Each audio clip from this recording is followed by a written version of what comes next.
Hello friends, welcome to my YouTube channel. घटना चक्र पूर्वालोकन भारतीय इतिहास की इस वीडियो सीरीज़ में आज की वीडियो बौद्ध धर्म के बारे में है। घटना चक्र में जो बौद्ध धर्म की समरी दे रखी है, वहाँ से स्टार्ट करेंगे। गौतम बुद्ध का जन्म कपिलवस्तु के निकट लुम्बिनी में 563 ईसा पूर्व में हुआ था। उनके पिता शुद्धोधन गणराज्य के प्रधान थे तथा माता माया देवी अथवा महामाया कोलीय गणराज्य की कन्या थी। ठीक है। गौतम बुद्ध के बचपन का नाम क्या था? सिद्धार्थ। सिद्धार्थ किसके पुत्र थे? शुद्धोधन के। ठीक है, सिद्धार्थ शुद्धोधन।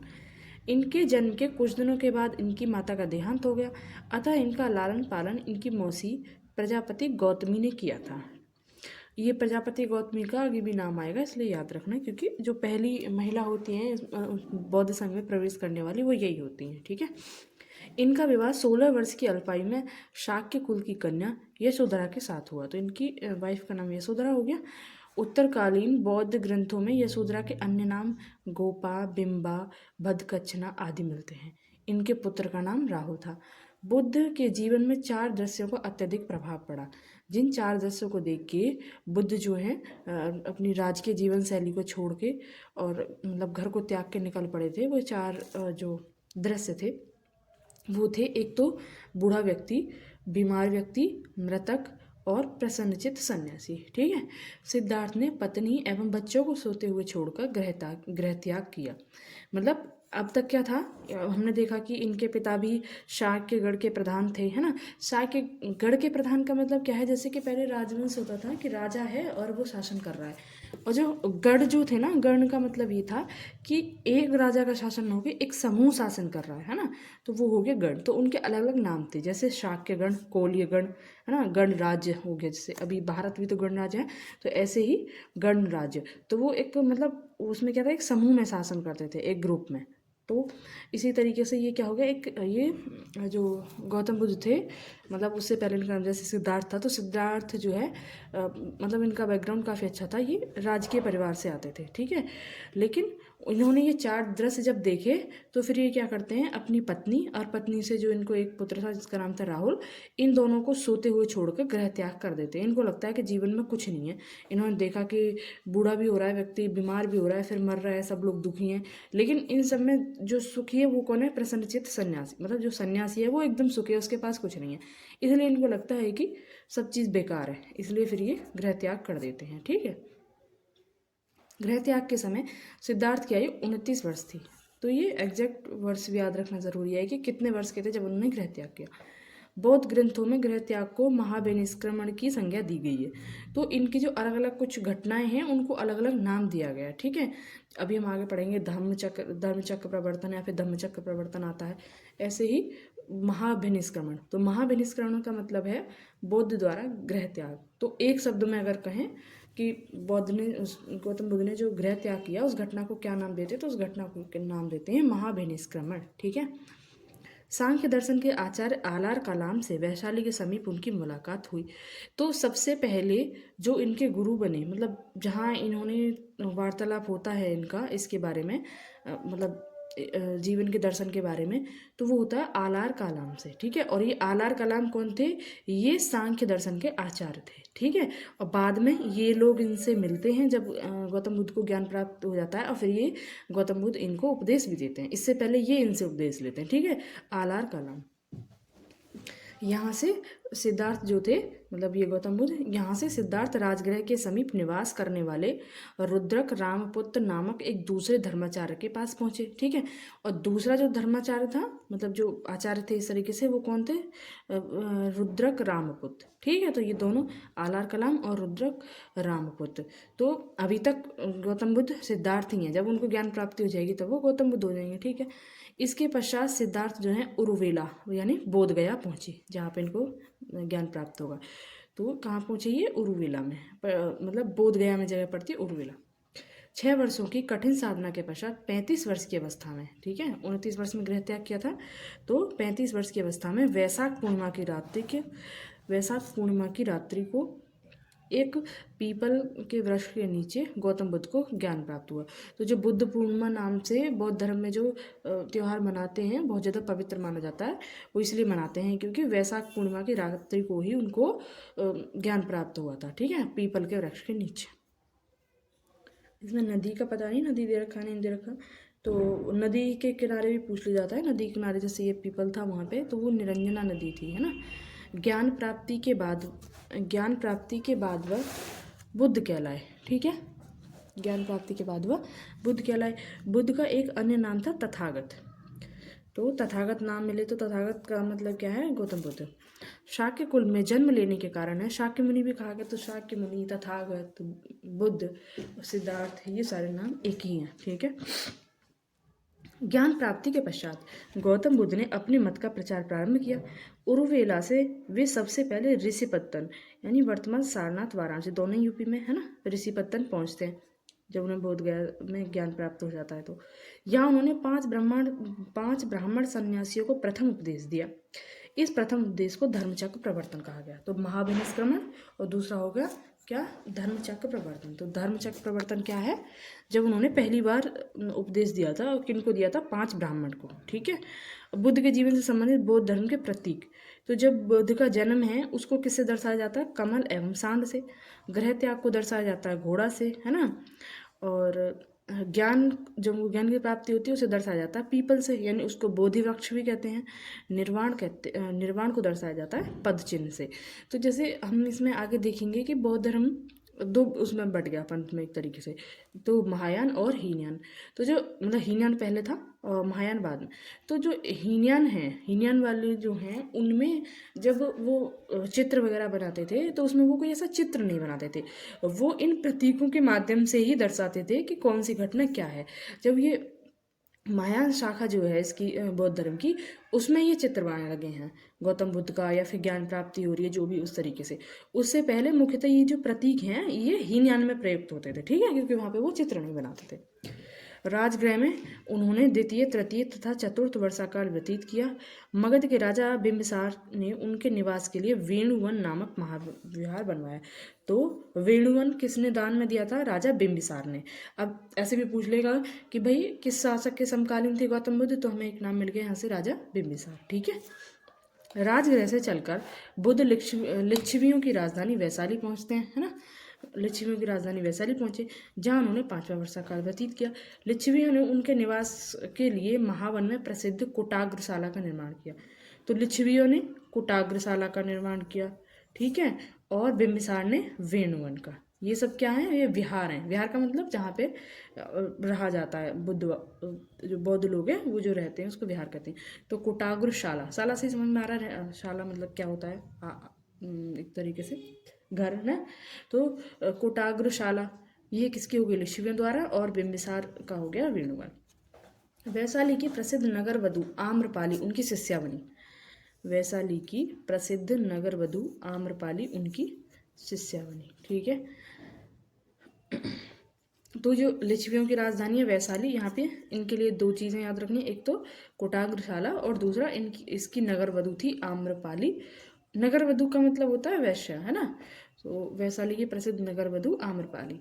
तो जैसे हमें बुद्ध धर्म के बारे में हमें ये दिखाना होता है कि भाई बुद्ध धर्म का जो है जो पहले से यहाँ धर्म चल रहा था, जो हिंदू धर्म था वो चल रहा था, तो ये बौद्ध धर्म की उत्पत्ति क्यों हुई। तो हम दिखाएंगे कि भाई हिंदू धर्म में कई सारी कोई चीज़ गलत होती है, उसके विरोध में फिर दूसरी चीज़ आती है ना। तो बौद्ध धर्म मुख्यतः मतलब ये आडंबर वगैरह जो थे उसके विरोध में आया था।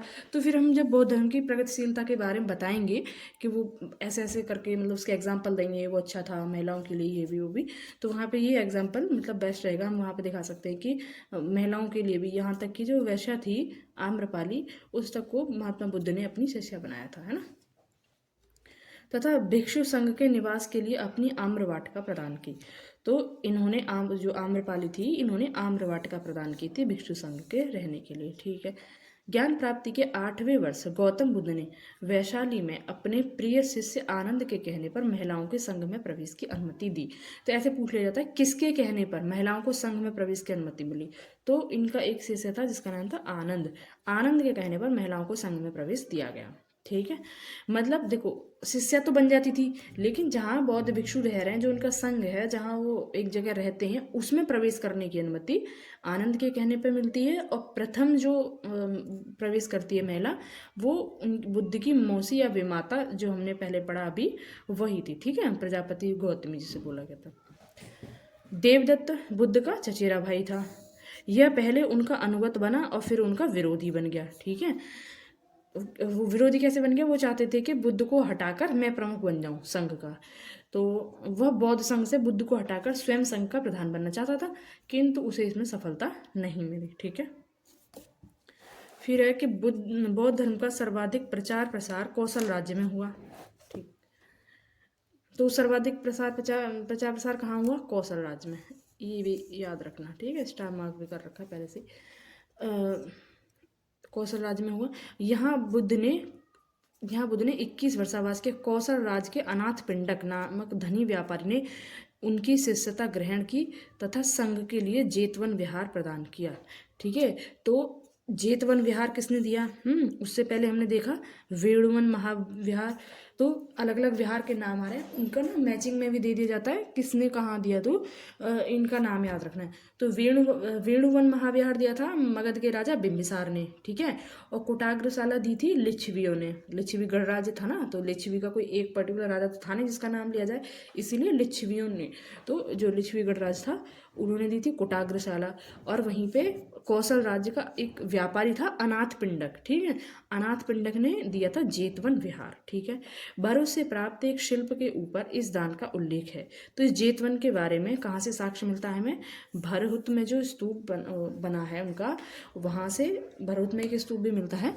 तो भरहुत से ही एक हमें क्या मिलता है? दान, मतलब एक अभिलेख मिलता है, और उससे पता चलता है कि ऐसा ऐसा कुछ हुआ था, यानी अनाथ पिंडक नामक व्यापारी ने जेतवन विहार दान में दिया था। ठीक है, नेक्स्ट है कि इसमें जेतवन अनाथ पिंडकों देती कोटि समथन, ये छोड़ो, मतलब ये इसमें लेख लिखा है जिससे हमें पता चलता है कि जेतवन ने दिया था। ठीक है, कौशल नरेश प्रसेनजित ने भी अपने परिवार के साथ बुद्ध की शिष्यता ग्रहण की। तो एक तो हमने देख लिया पहले बिंबिसार ने, और फिर दूसरा कौशल नरेश प्रसेनजित भी बुद्ध के शिष्य बने। ठीक है, बुद्ध की शिष्यता ग्रहण की तथा संघ के लिए पुब्बाराम, तो कौशल नरेश प्रसेनजित ने पुब्बाराम और कौशल के एक व्यापारी अनाथ पिंडक ने जेतवन विहार। जेतवन और पुब्बाराम ये एक ही राज्य के हैं, लेकिन एक व्यापारी ने दिया है और एक नरेश ने दान दिया है, मतलब जो वहाँ का राजा है। बुद्ध ने अपने जीवन की अंतिम वर्षा ऋतु कहाँ बिताई है? वैशाली में। बुद्ध ने अपने जीवन की अंतिम वर्षा ऋतु वैशाली में बिताई। ठीक है, याद रखना। उसके बाद है कि अपने मत का प्रचार करते हुए मल्लों की राजधानी पावा पहुंचे। तो ये क्या है, मतलब ना, ये 16 महाजनपद बनते हैं। हमने जन तक देखा था कि जो वैदिक काल था वहाँ पे जो राजनीतिक समूह थे, मतलब कैसे कैसे, मतलब जो सामाजिक संगठन की इकाइयाँ बनती हैं धीरे धीरे, वो जैसे राजनीतिक, मतलब जो निर्णय लेने वाले हैं मुखिया के तौर पे, इस तरीके से राजनीतिक इकाई की समझ लो। तो जो बनते हैं, हमने देखा था कि भाई परिवार है या फिर कुल है, फिर ग्राम है, विस है, जन है, और जन के बाद में आता है महाजनपद। ठीक है, तो जो 16 महाजनपद होते हैं बाद में, तो जो 16 महाजनपद है उन्हीं के नाम चल रहे हैं। तो एक महाजनपद है, उसका नाम है मल्ल। ठीक है, जैसे ये कौशल वगैरह ये सब महाजनपद ही हैं। तो इससे ये भी याद रहेगा कि कौन सा महाजनपद था उस टाइम और उसकी राजधानी क्या थी। तो मल्लों की राजधानी थी पावा। तो अब बुद्ध का अंतिम समय आ रहा है। ठीक है, इसमें बता रखा है कि बुद्ध ने अपने अंतिम वर्षा ऋतु कहाँ पे? वैशाली में बिताई थी, और अपने मत के प्रचार प्रसार के लिए वे मल्लों की राजधानी पावा पहुँचते हैं। ठीक है, जहाँ पे चुंद नामक लोहार की आम्र वाटिका में ठहरे। ठीक है, तो एक चुंद नाम का लोहार था, उसकी आम्र वाटिका में ठहरते हैं। उसने बुद्ध को सूकर मद्दव खाने को दिया, मतलब सूअर का मांस उसने दिया। ठीक है, बुद्ध को भी नहीं पता था और उसको नहीं पता था कि इससे बुद्ध बीमार पड़ जाएंगे, तो इससे उन्हें रक्तातिसार हो गया। ठीक है, मतलब उनको इससे कुछ इन्फेक्शन टाइप हो गया और वो, मतलब बुद्ध ने शरीर त्याग दिया। फिर वे पावा से कुशीनगर चले गए, मतलब यहाँ से वो इसे खाने के बाद में पावा से कहाँ चले जाते हैं? कुशीनारा। इसी की राजधानी है, 2 राजधानी रही है इसकी, है ना। कुशीनारा चले गए और यहीं पर सुभद्र को उन्होंने अपना अंतिम उपदेश दिया। तो अंतिम उपदेश उन्होंने किसे दिया? सुभद्र को।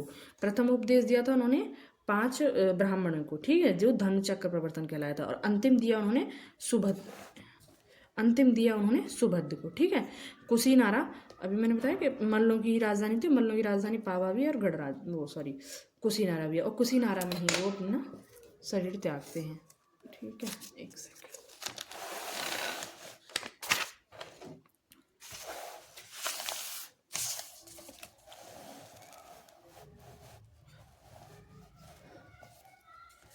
मल्लों की राजधानी कुशीनारा में 483 ईसा पूर्व 80 वर्ष की अवस्था में उन्होंने शरीर त्याग दिया। बौद्ध ग्रंथों में इसे महापरिनिर्वाण कहा गया। ठीक है, तो इस घटना को क्या कहा गया? महापरिनिर्वाण, यानी उनको निर्वाण प्राप्त हुआ, इसे बोला गया महापरिनिर्वाण। महापरिनिर्वाण सूत्र में बुद्ध महापरिनिर्वाण सूत्र यानी मतलब एक रचना है, उसमें बुद्ध की शरीर धातु के दावेदारों के नाम हैं। मगध नरेश, अजात शत्रु, वैशाली के लिच्छवी, पावा के मल्ल, छोड़ो इसका ऐसा कुछ है नहीं, पढ़ देती हूँ एक बार। पावा के मल्ल, कपिलवस्तु के शाक्य, रामग्राम के कोलीय, अलकप के बुली, पिप्पलीवन के मौर्य तथा वेठद्वीप के ब्राह्मण।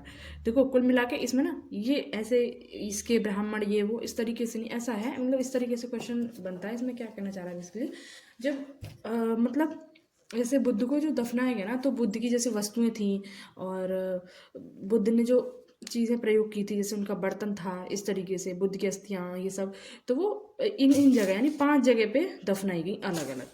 तो अब जो 5 जगह हैं ना, इन जगहों को पूछ ले जाता है कि ये जगह कौन सी, तो ये जगह याद रखनी है। मगध, ठीक है, वैशाली, पावा, कपिलवस्तु, रामग्राम, अलकप, पिप्पलीवन और वेठद्वीप। इसमें जैसे पिप्पलीवन हो गया, रामग्राम हो गया, ये तो हम आगे भी पढ़ेंगे, रामग्राम के कोलिय वगैरह आगे आते हैं, ये सब पढ़। पावा इसमें हो या नहीं देखते हैं, लेकिन मतलब ये पूछ लिया जाता है कि बुद्ध की जो उस वक्त जैसे बुद्ध जिस टाइम एक्सपायर हुए थे, उस मतलब उनको मोक्ष की निर्वाण प्राप्ति हुई, तो उस समय वो जो वस्तुएं यूज़ कर रहे थे और उनका शरीर था, तो उसको 5 जगह अलग अलग दफनाया गया था, है ना, अंतिम संस्कार हुआ था 5 जगह। तो ये 5 जगह थी, उन 5 जगह का नाम एक बार मतलब थोड़ा सा देख लेंगे तो याद रहेगा, बहुत ज़्यादा रटने की जरूरत नहीं पड़ेगी। बुद्ध के प्रथम उपदेश को धम्म चक्र प्रवर्तन की संज्ञा दी गई, तो हमने देख ही लिया।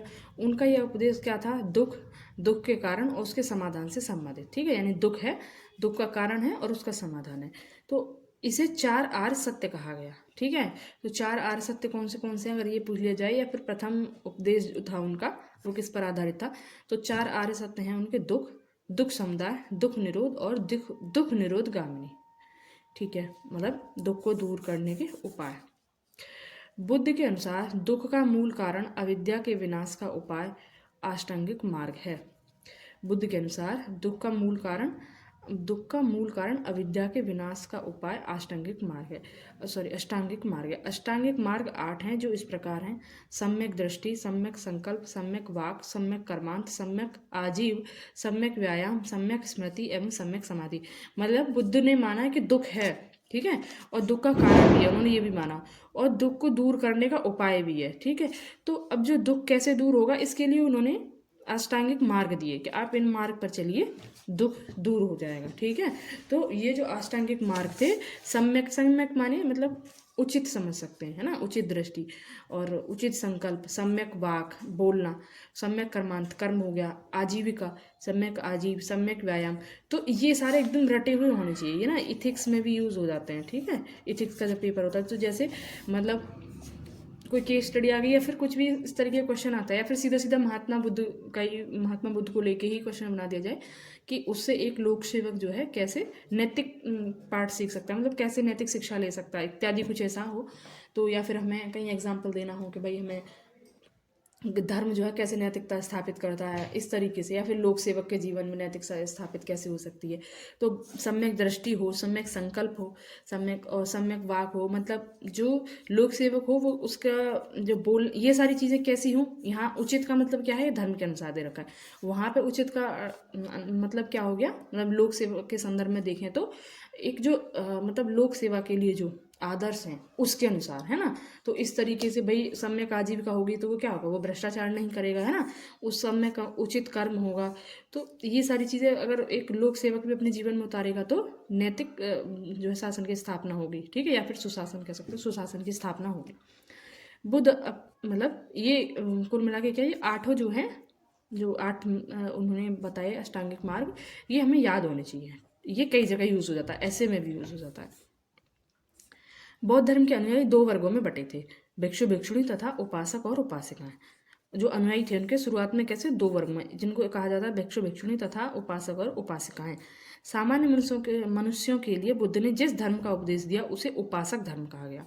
बौद्ध धर्म देखो, जो गृह त्याग करते थे गृह त्याग करने के बाद में इस तरीके से मतलब गुफाओं वगैरह कंदरा वगैरह में रहते थे, घूम फिर के अपना पेट भरते थे। जो बौद्ध धर्म में जो शिक्षा दीक्षा लेते थे उनको बोला गया भिक्षु भिक्षुणी, ठीक है। और जो अपना घर पर रहकर ही बौद्ध धर्म का पालन करते जो सामान्य मनुष्य थे उनको बोला गया उपासक और उपासिकाएं, ठीक है। तो ऐसा आ जाएगा उपासक उपासिकाएं कौन थे, शायद ये यूपीएससी में पूछ भी रखा है ना। तो उपासक उपासिकाएं कौन थे, जो सामान्य मनुष्यों के लिए बौद्ध धर्म का जो पालन, सामान्य मनुष्य जो थे जो बौद्ध धर्म का पालन करते थे वो उपासक उपासिकाएं कहलाए। तो बौद्ध धर्म के, ठीक है। अब बौद्ध धर्म के त्रिरत्न क्या हैं, बुद्ध धम्म एवं संघ। तो त्रिरत्न अष्टांगिक मार्ग और 4 आर्य सत्य। 4 आर्य सत्य तो ये हो गए कि जो बिल्कुल सत्य हैं, सत्य मतलब दुख है, ठीक है, दुख समुदाय और दुख निरोध, और दुख निरोध का मतलब कारण, सॉरी, दुख का कारण और उसके मार्ग, ये मतलब दुख का कारण और दुख को मतलब खत्म किया जा सकता है। इस तरीके से 4 आर्य सत्य मतलब है, उसका कारण भी है और उसको समाप्त भी किया जा सकता है इस तरीके से। और फिर समाप्त करने के लिए 8 मार्ग हो गए, ठीक है। और त्रिरत्न कौन से हो गए, बुद्ध धम्म एवं संघ। धम्म यानी धर्म। अब बौद्ध संगीतियाँ हैं। बौद्ध संगीतियाँ का मतलब समय समय पर क्या होता था, जो बौद्ध विद्वान थे, मतलब जो बौद्ध धर्म के अनुयायी थे वो लोग मिलते थे और आपस में मतलब वार्तालाप के द्वारा किसी निर्णय पर पहुंचते थे। अगर कोई भी मतलब ऐसा किसी के मन में कोई ऐसा विचार है, जो भी है, मतलब आप कुल मिला के क्या होता था, यहाँ पे बौद्ध धर्म के अनुयायी वार्तालाप करते थे। तो ये जो संगीतियाँ होती थी ये कराता कौन था, ये राजा लोग कराते थे, ठीक है।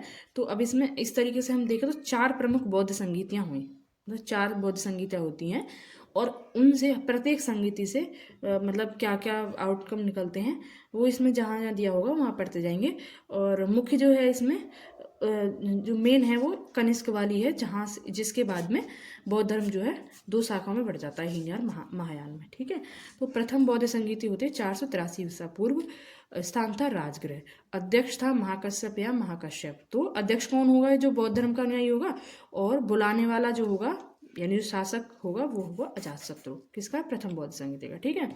तो प्रथम बौद्ध संगीति का अध्यक्ष ये हो गया और शासक वहाँ का राजा, कहाँ का, राजगृह का, ठीक है। और कब की, 483। तो 483 ईसा पूर्व, 383 ईसा पूर्व, 247 ईसा पूर्व और ईसा की प्रथम शताब्दी। पहले तो ये सारी डेट जो है ऐसे करके क्रम में याद होनी चाहिए। पहले हुआ राजगृह में महाकश्यप की अध्यक्षता में, अजातशत्रु ने कराया। दूसरी बौद्ध संगीति 383 ईसा पूर्व में होती है, वैशाली में होती है। अध्यक्ष से होते हैं इसके शुभकामी या फिर सब्बकामी भी लिखा आता है कहीं कहीं, और इसका शासक होता है कालाशोक, ठीक है। तृतीय बौद्ध संगीति होती है 247 ईसा पूर्व में। जगह है पाटलिपुत्र और कराया ये मोगलीपुत्र तिसनी और शासक अशोक, ठीक है। और चतुर्थ है ईसा की प्रथम शताब्दी। जगह कुंडलवन कश्मीर में पड़ता है। अध्यक्ष इसके वसुमित्र और अश्वघोष 2 हैं, ठीक है। अश्वघोष उपाध्यक्ष हैं और कराया ही मतलब ये संगीत का आयोजन कराया कनिष्क ने, ठीक है। तो इसको ना मतलब ऐसे करके याद रख लो, राव पाक अका अक, ठीक है। आगे वाला ऐसे है ना, राव पाक अका अक, ठीक है। अब है कि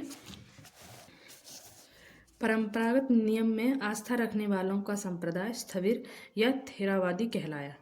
जो परंपरागत नियमों में आस्था रख रहे थे वो स्थविर, ऐसे मतलब स्थिर थे, वो जैसा जो चीज़ चली आ रही है हम उसी पे स्थिर रहेंगे, ऐसे करके समझ लो, ठीक है। तो स्थिर, और स्थिर से ही मिलता जुलता थेरावादी। तो थेरावादी, अब ऐसे पूछ ले कि थेरावादी किसका संप्रदाय, जैन धर्म का या बौद्ध धर्म का, है ना। ये यूपीएससी में मतलब मोस्टली ज़्यादा क्वेश्चन पूछे जाते हैं बौद्ध धर्म और जैन धर्म वाले, और बड़े ही डीपली पूछे जाते हैं, तो अच्छे से मतलब इसको देखना। तो इसमें बताया कि परंपरागत नियम में आस्था रखना, जो चला आ रहा है, जो स्थिर है, तो वो उनको बोला गया स्थविर या फिर थेरावादी, ठीक है। और इनका नेतृत्व किसने किया, तो इनका नेतृत्व किया महाकच्चायन ने, ठीक है, महाकच्चायन ने।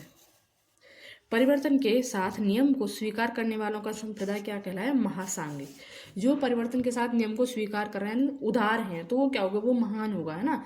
तो वो हो गया महासांगिक। और इनका नेतृत्व किया महाकश्यप ने, ठीक है, महाकश्यप ने। चतुर्थ बौद्ध संगीति में महासांगिकों का बोलबाला था, ठीक है। चतुर्थ बौद्ध संगीति में किसका? महासंघिकों का। अब इनसे लोग नाराज रहेंगे, है ना, सॉरी, महासंघिकों का बोलबाला था, इनसे जो लोग नाराज रहेंगे वो कौन होंगे? हमें देगा स्थविर या थेरवादी। अब इनका कोई भी, जैसे मान लो हम अपने समाज के संदर्भ में ही देख सकते हैं, मान लो बहुत सारी कम्युनिटी हैं या फिर परिवार में भी विभिन्न विचार वाले लोग रह रहे हैं, लेकिन एक विचार ज़्यादा हावी होने लगेगा तो किसी न किसी समय पे जाके क्या होगा? टकराव होना है ही। तो ऐसे ही हम देखते हैं धीरे धीरे क्या होता है, महासंघ जो होते हैं ना वो मतलब ज़्यादा प्रभुत्वशाली होने लगते हैं। तो फिर जब जो चौथी बौद्ध संगीति होती है वहाँ जाके इसमें फिर से विघटन होता है, मतलब एक तरीके से फिर से विभाजन होता है। ठीक है, तो चतुर्थ बौद्ध संगीति में महासांघिकों का बोलबाला था। चतुर्थ बौद्ध संगीति के समय में बौद्ध ने भाषा के रूप में संस्कृत को अपनाया। इस संगीति के समय, मतलब इससे पहले हम देखेंगे तो प्राकृत भाषा थी, क्योंकि जो ये हिंदू धर्म था इसमें जो त्रुटियां थी, इसमें जो दिक्कतें थी, उन्हीं को दूर करने के लिए बौद्ध धर्म आया था, है ना। तो एक उसमें जो समस्या थी वो संस्कृत भी थी, क्योंकि संस्कृत पे बोलबाला उच्च वर्ग के लोगों का था, मतलब जो पुरोहित वर्ग जो होते थे। तो जो भी मंत्र वगैरह है वो सब संस्कृत में है और उसे पढ़ कौन सकता है? पुरोहित। तो इस वजह से भी कि ये सिर्फ कुछ लोगों के लिए ही, मतलब धर्म जो है कुछ लोगों के लिए ये अवसर प्रदान करता है एक तरीके से, धार्मिक जो मंत्र वगैरह है उनके उच्चारण के संदर्भ में। तो बौद्ध धर्म को इससे भी एक शिकायत थी, इसलिए बुद्ध के जब हम देखेंगे वो उपदेश वगैरह जो देते हैं वो प्राकृत में ही देते हैं, है ना। लेकिन अब हम धीरे धीरे जो बौद्ध धर्म है इसका, जब हम अगर इसके उसका कारण समझे हम बौद्ध धर्म का, कि भाई बौद्ध धर्म का पतन क्यों हो गया, तो बौद्ध धर्म जिन बातों के विरोध में मतलब उत्पन्न हुआ था वो उसी की ओर अग्रसर होने लगता है। अब देखो, अब यहाँ पे क्या पढ़ रहे हैं हम कि चतुर्थ बौद्ध संगीति में महासंघिकों का बोलबाला था। चतुर्थ बौद्ध संगीति के समय बौद्धों ने भाषा के रूप में संस्कृत को अपनाया।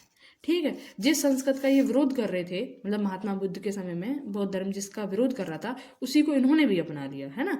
तो इस तरीके से जो उनकी बुनियाद थी वो उसी से हटने लगते हैं और धीरे धीरे इसका पतन तो नहीं कहेंगे, लेकिन फिर भी एक जो बौद्ध धर्म का इतना ज़्यादा जो प्रचलन था वो ठंडा पड़ जाता है। और दूसरा, फिर वो भक्ति आंदोलन शुरू होता है, तो फिर से हिंदू धर्म जो है लिबरल होने लगता है, जिसकी वजह से जैसे बौद्ध धर्म, जैन धर्म ये उत्पन्न हुए थे, इनको अवसर मिला था, तो वो लोग उसी पे वर्क करने लगते हैं एक तरीके से। तो इस तरीके से हम देखेंगे कि इसके पतन के कारण निश्चित होने लगते हैं, या फिर इसका जो है मतलब प्रचार प्रसार थम जाता है। अब है कि इस संगीति के समय बौद्ध धर्म स्पष्ट रूप से हीनयान और महायान नामक दो संप्रदाय में विभाजित हो गया। ठीक है, कब हुआ ये? चतुर्थ बौद्ध संगीति में। महासांघिकों का बोलबाला था और फिर उसके बाद में ये यहाँ पे विघटन होता है और यहाँ से हीनयान और महायान नामक दो संप्रदाय निकलते हैं। सर्वास्तिवाद आगे चलकर वैभाषिक और सौतांत्रिक में विभाजित हुआ। तो अब देखो, ये सर्वास्तिवाद भी क्या है? ये भी इसका ही संप्रदाय है और ये भी आगे चल के वैभाषिक और सौतांत्रिक।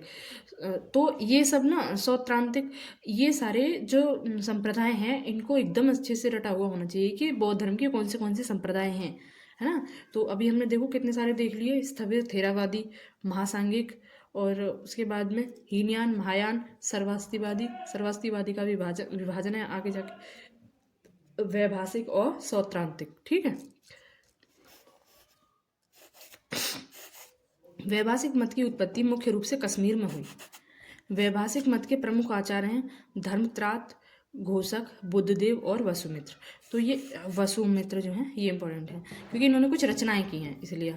तो वैभाषिक मत के प्रमुख आचार्य हो गए वसुमित्र, और यहाँ हमने देखा थेरावादी के या फिर स्थविर के हो गए महाकच्चायन, और जो महासांघिक था इसके हो गए महाकश्यप। महाकच्चायन, महाकश्यप, वसुमित्र। सौतांत्रिक समुदाय सूत्र पिटक पर आधारित है। ठीक है, सौत्रांतिक समुदाय सूत्र पिटक पर आधारित है। तो ये सूत्र पिटक क्या है? रचनाएं हैं, उसमें जो चीज़ें लिखी गई हैं उन पर आधारित है। ठीक, शून्यवाद, जिसको माध्यमिक भी कहते हैं, तो शून्यवाद के प्रवर्तक नागार्जुन हैं, जिनकी प्रसिद्ध रचना माध्यमिक कारिका है। तो यानी नागार्जुन भी क्या थे? ये भी बौद्ध धर्म से ही प्रभावित थे और इन्होंने फिर एक अपना संप्रदाय चला दिया जिसका नाम कहा गया शून्यवाद। नागार्जुन के अतिरिक्त इस मत के अन्य विद्वान थे चंद्रकीर्ति, शांति देवी, शांति रक्षित और आर्यदेव। ठीक है, ये कोई ऐसा जरूरी नहीं है, बस नागार्जुन, माध्यमिक कारिका, ये दो चीज़ है। नागार्जुन की तुलना मार्टिन लूथर से की जाती है। ठीक है, मार्टिन लूथर से तुलना किसकी होती है? नागार्जुन की। ह्वेनसांग ने उन्हें संसार का 4 मार्गदर्शक शक्तियों में से एक कहा। तो ये अंडरलाइन कर लेना कि हेनसांग ने किसको कहा था, नागार्जुन को। हेनसांग ने उन्हें संसार की 4 मार्गदर्शक शक्तियों में से एक कहा। उन्हें भारत का आइंस्टीन भी कहा गया। Martin Luther, Einstein. चीनी मान्यता के अनुसार नागार्जुन ने चीन की यात्रा कर वहां बौद्ध शिक्षा प्रदान की। तो बौद्ध शिक्षा किसने प्रदान की चीन में, तो वो नागार्जुन ने। विज्ञानवाद अथवा योगाचार संप्रदाय की स्थापना मैत्रेय अथवा मैत्रेयनाथ ने की। तो ये सारे क्या हैं, ये बौद्ध धर्म के ही अलग अलग संप्रदाय हैं, है ना। और किस संप्रदाय की स्थापना कौन कर रहा है, ये भी ध्यान रखना है। तो विज्ञानवाद अथवा योगाचार संप्रदाय की स्थापना किसने की, मैत्रेय अथवा मैत्रेयनाथ ने। ये इंडिया में कम, जापान और चाइना में ज्यादा मिलता है ये। असंग तथा वसुबंधु। असंग तथा वसुबंधु ने इसका विकास किया। वज्रयान, मतलब असंग और वसुबंधु भी किससे जुड़े हैं, विज्ञानवाद या योगाचार से। वज्रयान भी बौद्ध धर्म की एक शाखा है। वज्रयान का सर्वाधिक विकास कब होता है, 8वीं शताब्दी में। इसके सिद्धांत आर्य मंजूश्री मूलकल्प तथा गृह समाज नामक ग्रंथों में मिलते हैं। किसके, वज्रयान के, ठीक है। तो इसके सिद्धांत मंजूश्री मूलकल्प, मतलब ऐसे पूछ लिया जाए कि ये इस रचना का संबंध किससे, तो बौद्ध धर्म से। बौद्ध धर्म में कौन सी शाखा से, वज्रयान से, ठीक है। तो वज्रयान के जो सिद्धांत है वो मंजूश्री मूलकल्प तथा गुहा समाज नामक ग्रंथों में मिलते हैं। इसने भारत में बौद्ध धर्म के पतन का मार्ग प्रशस्त किया। किसने, वज्रयान ने। क्यों, इसमें ना तंत्र मंत्र कर्मकांड इत्यादि ऐसी चीज़ों की भरमार हो गई थी, और इन्हीं की वजह से बौद्ध धर्म की उत्पत्ति हुई थी, है ना। तो एक देखो, हमने देखा संस्कृत अपना ली इन्होंने, और वही सब चीज़ें जो आडंबर वगैरह थे जिनका इन्होंने विरोध किया था, वो सब इसमें भरते जा रहे हैं। और खासकर वज्रयान में, वज्रयान प्रमुख तो इन्हीं पर आधारित था, है ना। इसने भारत में बौद्ध धर्म के पतन का मार्ग प्रशस्त किया। बौद्ध दर्शन में क्षणिकवाद को स्वीकारा गया। तो क्षणिकवाद भी किससे, बौद्ध धर्म से संबंधित है। बुद्ध ने स्वयं अनित्यवाद के सिद्धांत का प्रतिपादन किया। तो बुद्ध ने अनित्यवाद का, ठीक है, ये अलग अलग विचार हैं। मैत्रेय को बौद्ध परंपरा में भावी बुद्ध कहा गया। यानी बुद्ध के बाद जो जिसका जन्म हुआ, जैसे बुद्ध को निर्माण प्राप्त हो गया, बुद्ध के बाद जो मैत्रेय आए, तो मैत्रेय को बोला गया ये भावी बुद्ध हैं, ठीक है। अवलोकितेश्वर प्रधान बोधिसत्व है। ये बोधिसत्व क्या है, बोधिसत्व बुद्ध के ही रूप माने गए हैं। तो अवलोकितेश्वर को माना गया प्रधान बोधिसत्व। इन्हें पद्मपाणि यानी हाथ में कमल लिए हुए भी कहते हैं। तो अवलोकितेश्वर का दूसरा नाम है पद्मपाणि। पद्मपाणि का मतलब पद्म यानी कमल होता है, पाणि यानी हाथ में कमल। इनका प्रधान गुण क्या है, दया, ठीक है। इनका प्रधान गुण दया। मंजूश्री के एक हाथ में खड़ग तथा दूसरे हाथ में पुस्तक रहती है। मंजूश्री, मैत्रेय और अवलोकितेश्वर, ये तीनों के तीनों प्रमुख हैं, और इनका ऐसे करके पूछ लिया जाता है कौन किसके प्रतीक हैं, ठीक है। बौद्ध धर्म के आरंभिक ग्रंथों को त्रिपिटक कहते हैं। ये पाली भाषा में रचित हैं। तो पाली में रचे हुए हैं ये। पाली क्या है, मतलब पाली उस समय की जो जन सामान्य की भाषा थी वो थी। तो पाली भाषा में रचित हैं। बुद्ध के महापरिनिर्वाण के पश्चात उनकी शिक्षाओं को संकलित कर 3 भागों में बांटा गया। बुद्ध के महापरिनिर्वाण के पश्चात, ठीक है, इनको 3 भागों में बांटा गया, जिनको बोला गया त्रिपिटक। ये है विनय पिटक, सूत्र पिटक और अभिधम्म पिटक। अभिधम्म पिटक, ठीक है। और अभी हमने देखा था कि जो सौतांत्रिक संप्रदाय था वो सूत्र पिटक पर ही आधारित था, है ना। इससे याद आया होगा जब अभी हमने पढ़ा। तो सौतांत्रिक सूत्र पिटक। विनय पिटक में संघ संबंधी नियम है तथा दैनिक जीवन संबंधी आचार विचारों, सूत्र पिटक में, विनय पिटक में संघ संबंधी नियम तथा दैनिक जीवन संबंधी आचार विचारों, विधि निषेधों आदि का संग्रह है। सूत्र पिटक में महात्मा बुद्ध के उपदेशों का संग्रह है। अभिधम्म पिटक में बौद्ध धर्म के दार्शनिक सिद्धांतों का संग्रह मिलता है। अट्ठ कथाएं त्रिपिटक के भाष्य के रूप में लिखी गई हैं। सूत्र पिटक की अट्ठ तथा महा अट्ठकथा तथा विनय पिटक की अट्ठकथा कुरुंदी है। अभिधम्म पिटक की अट्ठ तथा मूल रूप से सिंहली भाषा में महापचरी है। बौद्धों का वह धर्म ग्रंथ जिसमें गौतम बुद्ध के पूर्ववर्ती जन्म की कथाएं संकलित हैं, जातक है। ये पाली भाषा में है। तो इसमें ना बहुत ज़्यादा फैक्ट हो गए, इसमें जो इम्पोर्टेंट है वो देख लेते हैं। एक तो ये कि बौद्ध धर्म के आरंभिक ग्रंथों को क्या कहते हैं, त्रिपिटक कहते हैं। इनकी भाषा क्या है, तो इनकी भाषा है पाली, ठीक है। और ये जो त्रिपिटक थे ये इनका समय काल है महापरिनिर्वाण के बाद का। यानी बुद्ध की जो शिक्षाएं थीं उनको 3 भागों में बांटा गया, मतलब 3 जगह संकलित किया गया, ठीक है, जिनको बोला गया त्रिपिटक। और ये कब हुआ? बुद्ध के महापरिनिर्वाण के बाद, ठीक है। अब जो ये 3 जो संकलन हुए, ये हुए विनय पिटक और सुत्त पिटक और अभिधम्म पिटक। सुत्त पिटक को देखिए, सुत्त पिटक के बारे में एक फैक्ट हमने अलग से पढ़ा, मतलब इसमें जो दे रखा था कि जो सौत्रांतिक विचारधारा थी इनकी, वो सुत्त पिटक पर ही आधारित थी, है ना। मतलब ये संकलन हो जाता है और आगे जाके एक संप्रदाय बनता है जिसका नाम होता है सौत्रांतिक, और उसका आधार ये रचना ही होती है। अब विनय पिटक, सुत्त पिटक और अभिधम्म पिटक, इसके बारे में हमें ये पता होना चाहिए कि विनय में क्या है, सुत्त में क्या है और अभिधम्म में क्या है। अभिधम्म से पता चल रहा है धम्म, यानी धर्म के बारे में दे रखा है। और विनय पिटक में क्या होगा? विनय पिटक में है विनिमय से समझ लो, है ना। तो विनिमय जो होता है कि मतलब नियम एक तरीके से ना, मतलब कैसे कोई चीज़ कैसे संचालित होगी, तो किसी चीज़ को विनिमय करना। तो विनय पिटक में संघ संबंधी नियम तथा दैनिक जीवन संबंधी आचार विचार हैं, ठीक है, कि भाई जो संघ में क्या नियम लागू होंगे उसके बारे में। और सुत्त पिटक में क्या है? इसमें है महात्मा बुद्ध के उपदेशों का संग्रह।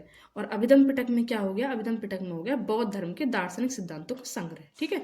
ये 3 चीज़ मतलब यहाँ तक हमें पढ़ना है, और ये छोड़ भी सकते हैं लास्ट में फिर ये चीज़ कि बौद्ध धर्म के वे ग्रंथ, वे धार्मिक ग्रंथ जिनमें गौतम बुद्ध के पूर्ववर्ती जन्म की कथाएं संकलित हैं, उनको कहते हैं जातक कथाएं, और इनकी भी भाषा क्या है? पाली, ठीक है। अब बौद्ध ग्रंथ एवं उनके रचनाकार, जो बुद्ध के जो बौद्ध धर्म संबंधी जो ग्रंथ हैं उनके बारे में पता होना चाहिए, कौन से ग्रंथ हैं प्रमुख और उनके रचनाकार कौन हैं। जैसे मिलिंद पन्ह, तो मिलिंद पन्ह हो गए हैं नागसेन। बुद्ध चरित्र, सौंदरानंद और सारिपुत्र प्रकरण, इसके हो गए अश्वघोष। माध्यमिक कारिका नागार्जुन, है ना, तो इन्होंने शून्यवाद का भी प्रचार किया था, ठीक है, शून्यवाद के मतलब प्रवर्तक रहे ये। और विशुद्ध मग्ग के बुद्ध घोष और अभिधम्म कोश के वसुबंधु, ठीक है।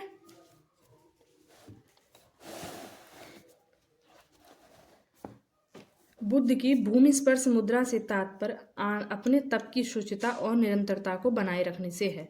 देखो बुद्ध की ना विभिन्न मुद्राओं में विभिन्न मूर्तियां हैं, किसी में अलग मुद्रा है तो किसी में अलग मुद्रा है। एक मुद्रा है भूमि स्पर्श मुद्रा, है ना, जैसे अभय मुद्रा हो गई एक, तो और इस तरीके से उनकी कई सारी मुद्राएं हैं। तो एक भूमि स्पर्श मुद्रा है। भूमि स्पर्श में का मतलब ये है कि वो एक हाथ को क्या कर रहे हैं? भूमि की तरफ करते हैं नीचे। तो हर मुद्रा का अलग अलग मतलब कह सकते हैं हर मुद्रा का अलग अलग अर्थ है ना।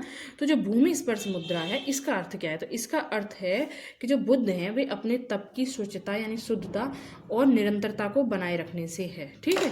तो भूमि स्पर्श मुद्रा जो बनाते हैं वो इसका मतलब ये है कि वो ये मतलब उसमें ये दिखाया गया है कि उनको ना बहुत सारी चीज़ें आकर्षित करने वाली उनको घेरे हुए हैं, लेकिन वो भूमि को साक्षी मान के मतलब वो अपने तप पर निरंतर दृढ़ हैं, है ना, अपने तप। तो इसीलिए वो अपने तप की शुचिता और निरंतरता को बनाए रखने के लिए भूमि की तरफ इशारा कर रहे हैं, है ना। ऐसा करके कुछ समझ सकते हैं ऐसे भूमि स्पर्श मुद्रा को। तो भूमि स्पर्श मुद्रा की सारनाथ की बुद्ध की प्रतिमा गुप्त काल से संबंधित है। और ये भूमि स्पर्श जो मुद्रा है ये कहाँ मिली? सारनाथ में, मतलब जो सारनाथ वाली मुद्रा भूमि स्पर्श मुद्रा, तो इसका संबंध कहाँ से? जगह कौन सी होगी? सारनाथ। और किस काल से संबंधित होगी? तो ये गुप्त काल से संबंधित, ठीक है। तो भूमि स्पर्श मुद्रा का सारनाथ की बुद्ध प्रतिमा गुप्त काल से संबंधित है। प्राचीन काल में बौद्ध शिक्षा के 3 प्रमुख केंद्र थे, नालंदा, वल्लभी और विक्रमशिला। नालंदा महायान बौद्ध धर्म की तथा वल्लभी हीनयान बौद्ध धर्म की शिक्षा का प्रमुख केंद्र था, ठीक है। तो नालंदा महायान और वल्लभी हीनयान से संबंधित। विक्रमशिला महाविहार की स्थापना पाल नरेश धर्मपाल ने की थी। यानी ये जो पाल शासन था, जो पाल राजवंश था, ये कहाँ था? इधर बिहार की तरफ, है ना, बंगाल में जैसे सेन था और बिहार में पाल हो गया। तो पाल वंश, अब इसमें विक्रमशिला महाविहार की स्थापना पाल नरेश धर्मपाल ने की थी, ठीक है। उसने यहाँ मंदिर तथा मठ भी बनवाए थे। 5वीं शताब्दी के समय, गुप्तों के समय में नालंदा विश्वविद्यालय अस्तित्व में आया था। तो नालंदा कब आया था ये अस्तित्व में? गुप्तों के समय में, ठीक है। और अभी हमने विक्रमशिला पढ़ लिया, विक्रमशिला कब आया? पाल शासकों के उसमें समय में। और मतलब जो राजा था जिसने इसको बनवाया वो था धर्मपाल, ठीक। और इसमें विक्रमशिला के साथ जिसका नाम जोड़ा जाता है कुमारगुप्त फर्स्ट ने नालंदा बौद्ध विहार को दान दिया और बाद में बुद्धगुप्त, तथागत गुप्त तथा बालादित्य नामक गुप्त शासकों ने भी इस विहार को दान दिए। तो कुमारगुप्त प्रथम का नाम आता है। नव नालंदा महाविहार बौद्ध अध्ययन का आधुनिक केंद्र है, जिसे बिहार सरकार ने, मतलब ये तोड़फोड़ कर दी गई थी इसमें, अब ये फिर से जैसे बनाया गया, तो इसलिए बोला गया कि नव नालंदा महाविहार बौद्ध अध्ययन का आधुनिक केंद्र है, जिसे बिहार सरकार ने 1991 में नालंदा में स्थापित किया था। चैत्य का शाब्दिक अर्थ, तो चैत्य क्या है, जैसे चैत्य और विहार, विहार मतलब वहाँ पर रहना, और चैत्य मतलब चिता संबंधी, यानी सब शवदाह के पश्चात बचे हुए अवशेष को भूमि में गाड़कर उनके ऊपर जो समाधियां बनाई गई, उन्हीं को प्रारंभ में चैत्य या स्तूप कहा गया। यानी एक तरीके से उनकी आस्था की जगह हो गई वो, है ना। चैत्य से याद रखना चिता, और विहार अलग हो गया, तो चैत्य विहार, है ना, ये दोनों चीज हमने, विहार हमने पहले देख ही रखा है। तो चैत्य का शाब्दिक अर्थ हो गया चिता संबंधी। शवदाह के पश्चात बचे हुए अवशेषों को भूमि में गाड़कर उनके ऊपर जो समाधियां बनाई गई, उन्हीं को प्रारंभ में चैत्य या स्तूप कहा गया। और इसके साक्ष्य में वैदिक काल से ही मिलते हैं, लेकिन इसकी जो मतलब महत्ता स्थापित होती है स्तूप की, वो बुद्ध काल में होती है। ठीक है। इन समाधियों में महापुरुषों के धातु अवशेष सुरक्षित थे, अतः चैत्य उपासना के केंद्र बन गए। तो चैत्य ग्रह क्या हो गए, उपासना के केंद्र, है ना। और चैत्य ग्रहों के समीप ही भिक्षुओं के रहने के लिए आवास बनाए गए, जिन्हें विहार कहा गया। सर्वप्रथम स्तूप शब्द का वर्णन ऋग्वेद में प्राप्त होता है। तो ऐसा मतलब कंफ्यूज नहीं होना है कि ये बौद्ध धर्म की कोई ऐसी परिकल्पना है स्तूप वगैरह, तो स्तूप जो है हमें ऋग्वेद से ही पता चलता है। और इसके अतिरिक्त अथर्ववेद, वाजसनेयी संहिता, तैत्तिरीय ब्राह्मण संहिता, पंचविंश ब्राह्मण आदि ग्रंथों से स्तूप के संबंध में जानकारी मिलती है, कुछ काम का नहीं है। स्तूप का शाब्दिक अर्थ है किसी वस्तु का ढेर। स्तूप का शाब्दिक अर्थ हो गया किसी वस्तु का ढेर। स्तूप का विकास ही संभवतः मिट्टी के ऐसे चबूतरे से हुआ जिसका निर्माण मृतक की चिता के ऊपर अथवा मृतक की चुनी हुई अस्थियों को रखने के लिए किया जाता था। कालांतर में बौद्ध ने इसे अपनी संघ पद्धति में अपना लिया। इन स्तूपों में बुद्ध अथवा उनके प्रमुख शिष्यों की धातु रखी जाती थी, अतः वे बौद्धों की श्रद्धा और उपासना के प्रमुख केंद्र बन गए। स्तूप के चार भेद हैं।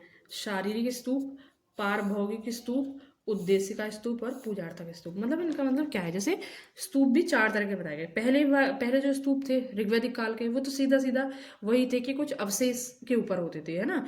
तो और जब बौद्ध काल में आता है तो उसमें इनके चार भेद हो गए। तो चार भेद कैसे, एक तो शारीरिक, यानी मान लो बौद्ध धर्म के कुछ प्रमुख होंगे, जैसे कि हमने देखा इसमें जो प्रमुख व्यक्ति रहे होंगे जो बौद्ध धर्म अपनाए रहते हैं, उनका जैसे देहावसान हो गया और उसके बाद उनको कहीं दफनाया गया, मतलब उनका दाह संस्कार किया गया और उनकी अस्थि वगैरह को वहाँ पे गाड़ दिया गया और उसके ऊपर स्तूप बना दिया गया, तो वो तो हो गया शारीरिक स्तूप। ठीक है। और पारभौगिक का मतलब जो उन लोगों ने कुछ चीज़ें यूज़ करी होंगी, जैसे कि हमने देखा महात्मा बुद्ध की जो स्टार्टिंग में 5 स्तूप बने, तो जैसे कि उनका जो भिक्षा मांगने का जो उनका बर्तन रहा होगा, उनके कपड़े रहे होंगे, इस तरीके कोई जो चीज़ होगी उसको दफनाकर, मतलब उसको गाड़ के उसके ऊपर जो स्तूप बनाया गया होगा, वो हो गया पारभौगिक स्तूप। और एक हो गया उद्देश्य का स्तूप, मतलब जैसे राजा वगैरह जो बनवा देते हैं ऐसे करके किसी उद्देश्य से बनवाना, ऐसे उद्देश्य का स्तूप। और एक हो गया पूजार्थक स्तूप, जिसे लोग अपने घरों में बनवा लेते हैं या फिर कहीं पे जाते हैं तो मन्नत के रूप में भी छोटे छोटे स्तूप इत्यादि बना देते हैं, वो हो गया पूजार्थक स्तूप। गौतम बुद्ध को एशिया के ज्योतिपुंज के तौर पर जाना जाता है। तो एशिया के ज्योतिपुंज के तौर पर किसे जानते हैं, गौतम बुद्ध को। गौतम बुद्ध के जीवन पर एडविन अर्नाल्ड ने द लाइट ऑफ एशिया नामक काव्य पुस्तक की रचना की थी। महापरिनिर्वाण मंदिर उत्तर प्रदेश के कुशीनगर जिले में है। ठीक है। यहाँ पे इंटरनेशनल एयरपोर्ट भी बन रहा है कुशीनगर में। तो महापरिनिर्वाण मंदिर जो कहाँ है, उत्तर प्रदेश के कुशीनगर में। तो यूपी स्पेशल से संबंधित क्वेश्चन है ये। मंदिर में स्थापित भगवान बुद्ध की मूर्ति 1876 में उत्खनन के द्वारा प्राप्त की गई। इस मंदिर में भगवान बुद्ध की 6.10 मीटर लंबी मूर्ति लेटी हुई मुद्रा में रखी है। यह मूर्ति उस काल को दर्शाती है जब 80 वर्ष की आयु में भगवान बुद्ध ने अपने पार्थिव शरीर को छोड़ दिया और मृत्यु के बंधन से मुक्त हो गए, अर्थात महापरिनिर्वाण की प्राप्ति की। ठीक है। अब इसमें देखो, यहाँ पे देख लो। ठीक है। अब आगे इसमें दिया है हीनयान और महायान में अंतर। हीनयान और महायान। और हीनयान महायान का विभाजन कहाँ से होता है, मतलब ये कहाँ से अस्तित्व में आते हैं, तो ये चौथी बौद्ध संगीति में, ये हमने पढ़ ही लिया था। तो हीनयान का शाब्दिक अर्थ हो गया निम्न मार्ग, महायान का शाब्दिक अर्थ हो गया उत्कृष्ट मार्ग, शाब्दिक अर्थ अगर देखा जाए तो। इसमें महात्मा बुद्ध को एक महापुरुष माना गया, इसमें उन्हें देवता माना गया। यह व्यक्तिवादी धर्म है। इसके अनुसार प्रत्येक व्यक्ति को अपने प्रयत्नों से मोक्ष प्राप्त करना चाहिए, या फिर प्रयत्नों से ही मोक्ष प्राप्त, अपने ही प्रयत्नों से मोक्ष प्राप्त होता है, इनका ऐसा मानना था। मतलब प्रत्येक व्यक्ति स्वयं के मोक्ष प्राप्त के लिए स्वयं जिम्मेदार है, ऐसे समझ सकते हैं। और इसमें क्या है कि इसमें परोपकार एवं पर सेवा पर बल दिया गया। इसका उद्देश्य समस्त मानव जाति का कल्याण है ना। मतलब इसमें जो बोधिसत्व हुए, जो मतलब बौद्ध धर्म को अपनाने वाले जो प्रमुख व्यक्ति होते थे, जिनको मतलब मोक्ष प्राप्त हो सकता है, लेकिन वो मोक्ष प्राप्त नहीं करते हैं। क्यों? क्योंकि उनको ऐसा लगता है, क्योंकि वो महायान को मानने वाले हैं, महायान संप्रदाय को मानने वाले हैं। महायान संप्रदाय ये कहता है कि दूसरों के लिए करो, है ना। तो जब तक बाकी लोगों को मोक्ष नहीं मिल जाएगा तब तक ये भी मोक्ष प्राप्त नहीं करेंगे, इनका ऐसा मानना है।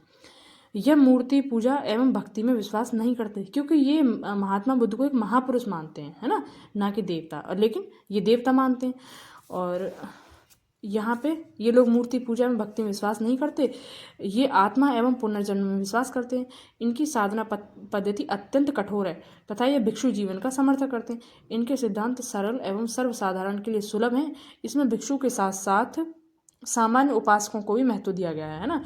तो दो तरह के बताए थे ना, उसमें भिक्षु भिक्षुणी और उपासक जो देखा था आगे। तो इसमें उपासकों को महत्व दिया गया। इसमें उपासकों के लिए कोई जगह नहीं है, सीधा अगर बौद्ध धर्म अपनाना है तो भिक्षु बनो, उसका पालन तभी हो सकता है, इनका ऐसा मानना है। इसका आदर्श अरहत पद को प्राप्त करना है। मतलब इनका मुख्य जीवन का लक्ष्य क्या है? अरहत पद को प्राप्त करना। और इनका आदर्श है बोधिसत्व। तो ये बोधिसत्व कब बनेंगे? जब आपको मोक्ष प्राप्त हो सकता है लेकिन आप मोक्ष प्राप्त नहीं कर रहे। क्यों?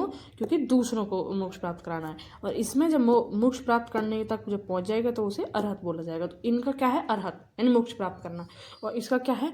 उस काबिल बनना, मतलब लोगों को मोक्ष प्राप्त कराना। तो ये जब होते हैं, ये इनको बोधिसत्व बनना है, उनको अरहत बनना है। इसके प्रमुख संप्रदाय हैं वैभाषिक और सौत्रांतिक। ठीक है, सौत्रांतिक हमने पहले पढ़ा है। इसके प्रमुख संप्रदाय हैं शून्यवाद, जिसका नागार्जुन प्रवर्तक थे, तथा विज्ञानवाद। ठीक है, विज्ञानवाद जिसको योगाचार भी कहते हैं। ठीक है, और इसकी स्थापना किसने की थी विज्ञानवाद की? तो इसकी की थी मैत्रेय नाथ ने। ठीक है, मैत्रेयनाथ और नागार्जुन, ये दोनों हो गए। अब इसके बाद में यहाँ पे क्वेश्चन दे रखे हैं, ये नेक्स्ट वीडियो में देखते हैं। आज की वीडियो में सिर्फ इतना ही। ओ ठीक है, थैंक यू।